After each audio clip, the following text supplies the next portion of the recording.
વીરપુર વિસ્તારના વિદ્યાર્થીઓને અભ્યાસ માટે બહાર જતા સમયે એસટી, બસ, જીએસઆરટીસીની અનિયમિતતાના કારણે રોજબરોજ ભારે હાલાકીનો સામનો કરવો પડી રહ્યો છે।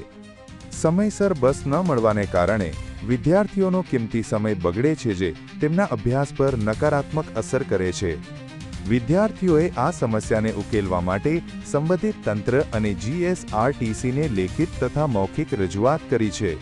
તેઓએ આજે વીરપુર સ્ટેશનના મેનેજરને મળીને નવીન રૂટની બસોની સુવિધા શરૂ કરવા માટે વિનંતી કરી છે।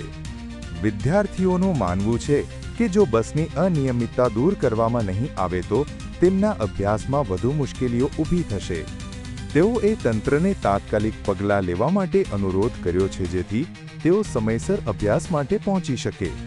વીરપુરના વિદ્યાર્થીઓની આ સમસ્યાને ગંભીરતાથી લેવાની જરૂર છે, કારણ કે શિક્ષણના ક્ષેત્રમાં સમયનું મહત્વ ખૂબ જ વધારે છે। સાગર પટેલની 24 news Virpur. Daily news update માટે NEET 24 ને સબસ્ક્રાઇબ કરો।